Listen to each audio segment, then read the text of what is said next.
السلام عليكم. اخباركم ايه؟ عاملين ايه؟ كل سنه وانتم طيبين، ايام جميله. والنهارده يوم الجمعه، يوم مفترج، يا رب جمعه مبارك عليكم. النهارده قلت اعمل معاكم الفراخ. انا هعمل وراك، شايفين؟ انا هعمل وراك، قلت اعملها معاكم. وراك، غسلتها انا طبعا، كنت غسلاها وحطها في الفريزر. وبعدين تبلتها، حطيت لها بصل، وحطيت لها التوابل بقى، البهارات اللي احنا عاملينها، شوفوها على الفيديوهات اللي انا عاملاها اللي فاتت.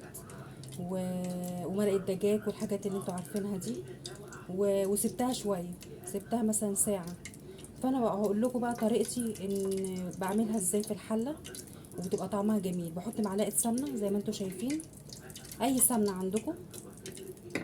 بشيل بقى التتبيله كده الاول، انا كنت متبلاها.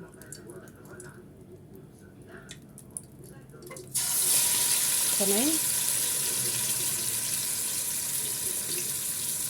اخباركم ايه في الحر؟ الجو الايام دي صعبه قوي. ربنا يرحمنا يا رب برحمته. حط كده، ما اقولكوش بقى على طعمها. طعمتها بتبقى عامله فظيعه، بتبقى ريحتها جميله ولونها جميل. جربوها وقولوا. اهو، نعلي النار. والتتبيله اللي انتوا شايفينها مش هنرميها. هنعمل ايه دلوقتي؟ نخليها تاخد صدمه من الناحيتين، وبعدين نحط البصل.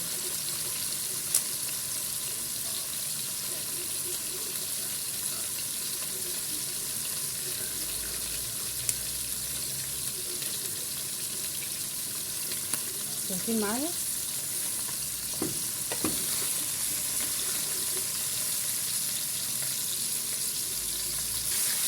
بص هقلبها اهي. شايفين لونها؟ هقلبها. في اي حاجه تعملوه، اي حاجه، وراك، فراخ، دبابيس، اي حاجه اهي.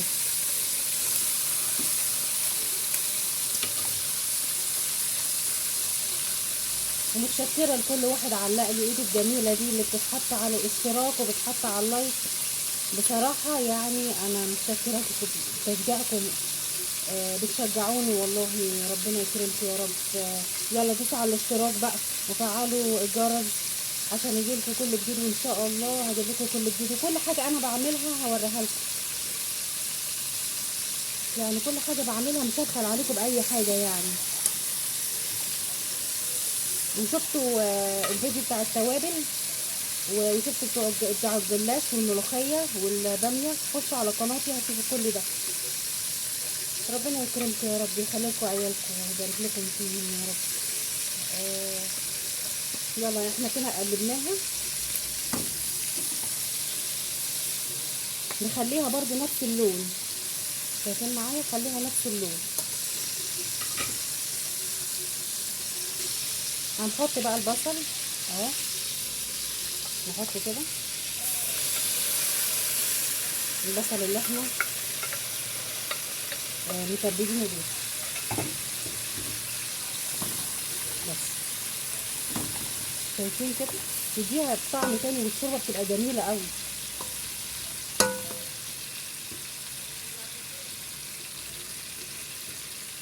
بس كده، مش عايزه اطول عليكم. انا بقول لكم على الفكره اللي انا بعملها، لكن كلنا بنسلق الفراخ بس. يعني هي دي حاجه اللي انا بعملها بتديها طعم شويه. جربوها وقولوا لي ايه رايكم. بس كده اتعملت. شايفين؟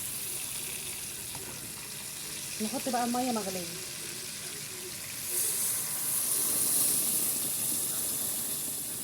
شايفين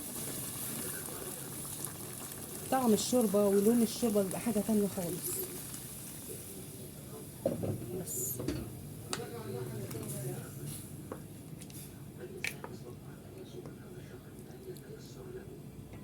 هي بس التركايه كده. وانا حاطه لها التوابل بتاعتها والمرقه الدجاج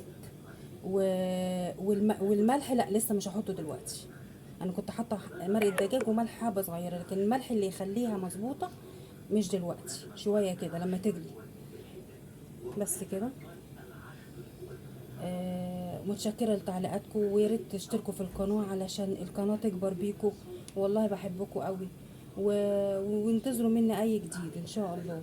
هي بس هتغلي غلوه جامده، ووطي عليها وبس، نسيبها تستوي. والطعم بقى ما اقولكوش. وبعد كده اللي عايز يحمر، اللي عايز ياكلها كده، هو حر، كل واحد هو حر. يلا، استودعكم الله. السلام عليكم ورحمه الله وبركاته.